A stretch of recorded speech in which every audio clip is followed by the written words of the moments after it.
ይቺ ተዋናይ ገና በአፍላ ዕድሜዋ በቃና ቴሌቪዥን ድራማ ውስጥ ተወዳጅና ዘመን ሊሽራቸው ከማይችሉ ድራማዎች ውስጥ አንዱ በሆነ የሽንቁር ልቦች በመጀመሪያ ስራዋ የማይደገም የሚመስል ድንቅ የሆነ የትወና ብቃቷን አሳይቷ በተመልካች ዓይንና ልብ ውስጥ ገባች። 2019 ላምሄድ የተሰኘ ድራማ ላይ እንደ ስሊም በመሆን በፍርደኞቹ ተከታታይ ድራማ ተዋናዮች ጋር አብራ ለመስራት በቃች። የተወሰኑ ዓመታቶችን ከፊልሙ ያው ጠፍታ በ2021 በጥቁር ፊልም ተከታታይ ድራማ ላይ አስደመመን ኦማር ጋር በመሆን በእውነተኛ ታሪክ ላይ የተመሰረተ ዘመን የማይሽረው ድራማ ለህዝብ እየታቀረቡ ገና በዚህ ዕድሜዋ በዓለማችን ከሚገኙ የቱርክ ታላላቅ ተዋናዮች ጋር አብራው ያልሰራቸው የለም ይባል በምን ምክንያት ማጋነን ሊሆን አይችልም። የጥቁር ፊልም ድራማ ንጉስና የቱርክ የተዋናዮች መሪ ኡመር የአሪዛ ድራማ ላይ ፊት አውራሪ የኛ ሰፈር ላይ ነበልባሉ ተዋናይ አካን ልብ አንጠልጣይ በሆነና በሀገራችን በአማርኛ ተተርጉሞ በመቅረቡ በርካታ ተመልካቾች የነበሩት ፍርደኞች ድራማ ላይ መሄድን የስንብት ድራማዊ ድራማው ቀኛዝማችና ግራዝማች የምትባለውን አላኦርን እንዲሁም በችኩር ድራማ ላይ በትወና ብቃቱ ዓለምን ያስደመሙ የአማች ጋር አብራ የሰራች ሲሆን ገና በልጅነቷ ከወጣት እስከ አንጋፋ ከህፃን እስከ ሽማግሌ አርቲስቶች አብረው ሰርተዋል። ታዲያ በእነዚህ ሁሉ ድራማዎች ላይ የትወና ብቃቷን ያሳየችን ሌላ በቅርቡ የተሰራችው የሰውነት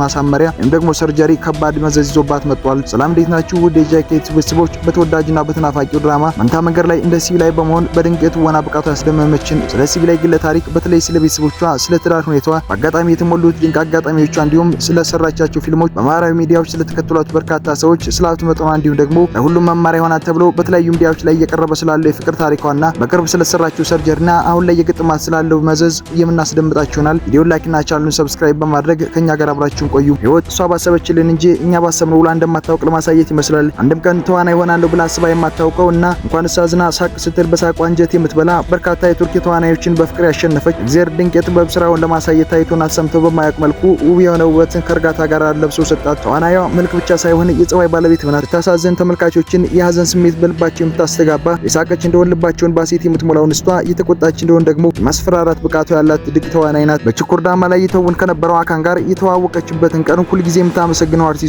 በርካታ የፊልም አዋርዶችን አሸንፋለች። ከትወና ጎን ለጎን በስፖርት ቦታዎች ላይ የምታዘወትር ሲሆንም ሰውነቷን እንደ ፕላስቲክ ስታጣጥፍ ታያለች። ከጃዝና ሚያ ጋር የመጀመሪያ ስራን እየሰራች ሲሆን ያሳለፈቻቸው ጊዜያት ቀላል የማይባሉና ከባድ ጊዜያት እንደነበሩ ቀደም ባሉት ዓመታቶች በነበራት ቃለ መጠይቅ ላይ ተናግራለች። ዛሬ ላይ ቱርክ ውስጥ ከሚገኙና በስራቸውና በቁንጅናቸው ተፎካካሪ ከላቸው ተዋናዮች መካከል ለመመደብ በቅታለች። ከሽንቁር ልቦች ድራማ ትንሿ ልጅ ካንሱ ከተወዳጁ የመንታ መንገድ ድራማ ላይ ሲቪ ላይ በመሆን ሰርታለች። በቱርክ ተወዳጁና የቱርክ ዋና ከተማ በሆነችው በኢስታንቡል ኖቬምበር 7 1997 የተወለደች ሲቪ ላይ በመታወቂያ ስሟ ሊላ ታይለር ትባላለች። እናትና አባቷ ወደ ቱርክ የሄዱ ስደተኞች ሲሆኑ አባቷ የጣሊያን ዜግነት፣ እናቷ ደግሞ የህንድ ዜግነት ነበር ያላቸው። ሆነም ሁለቱም ሀገራቸውን ለቀው ወደ ቱርክ ስለ ስራ ያቀኑ ሲሆን በአንድ አጋጣሚ ተግባብተው ቅርባቸው ወደ ትዳር ሊቀይሩት በቅተዋል። አንድ ወንድ ብቻ ያላት አርቲስቷ የመጀመሪያና የሁለተኛ ደረጃ ትምህርቷን የተማረችው ሲቪ ላይ በዋና ከተማ በሚገኘው ትምህርት ቤት ውስጥ ከሰዎች ጋር ተግባቢ፣ ሳቂታና አልፎ አልፎ በበጎ ስራዎች ታወቃለች። ሲቪ ላይ ወይንም ደግሞ በትወና ስሟ ላይላ በሞዴል ስራ ላይ ዓለም አቀፍ ተጽዕኖ አሳዳሪ መሆን ሲሆን ይህን ለማሳካት ገና በ7 ዓመቷ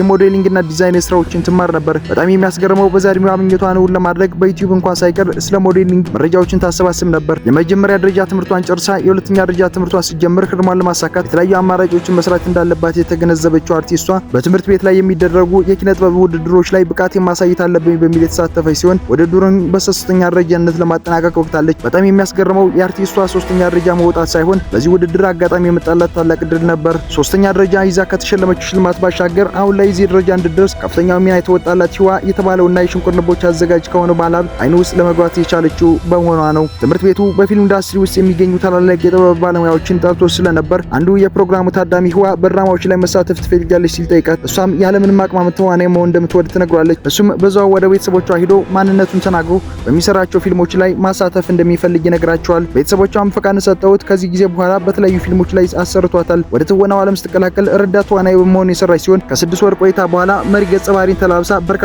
ቁጥር ያላቸው ፊልሞች ላይ ለመተወን በቅታለች። ገና በ13 ዓመቷ ታላቅ በሆነውና በቴሌቪዥን በሚቀርበው ተከታታይ ድራማ ላይ የሰራችው ድራማ በተለያዩ ሀገራት ቋንቋ እየተተረጎመ የቀረበ ሲሆን የዚህ ምክንያቱ ደግሞ ፊልሙ ታይቶና ተሰምቶ በማያውቅ መልኩ እጅግ አስገራሚ ተዋናዮች የተሳተፉበትና ድንቅ የሆነ የትወና ብቃታቸውን በማሳየታቸው ነበር። ድራማው በተለያዩ ሀገራት ሲቀርብ ከድራማው ባሻገር የተዋናዮች የትወና ብቃት መነጋገሪያ ሆኖ ለዓመታት ቀጠለ። መነጋገሪያ ከነበሩት አርቲስቶች ውስጥ አንዷ ሲቪ ላይ ነበረች። ህይወት እኛ እንዳሰብነው አለመሆኑን በግልጽ የምታሳየው አርቲስቷ አሁን ላይ በቱርክ ከሚገኙና ከፍተኛ ተከፋይ ከሆኑት አርቲስቶች መካከል አንዷ ለመሆን ወቅታለች። ገና በወጣትነት እድሜዋ 11 የሚደርሱ ተከታታይ ድራማዎችን ተውናለች። አርቲስቷ የመጀመሪያ ስራ ከ2014 እስከ 2018 ድረስ የቆየውና በእንግሊዝኛ አጠራሩ ብሮከን ቬንስ በቱርክ አጠራሩ ፓራፓርካ መንታ መንገድ ጋር አብሯ ሲተውን ከነበሩት ጋር ካንሱ በመሆን ስተውን በበርካታ አድናቂዎች ዘንድ የማይረሳ ትዝታ እንጭራለች። ታይቶና ተሰምቶ በማያልቅ መልኩ በዚህ ፊልም ላይ ከፍተኛ የሆነ ክፍያ እንደተከፈላት የተጠቀምናቸው መረጃ ምንጮቻችን በግልጽ ያስቀምጣሉ።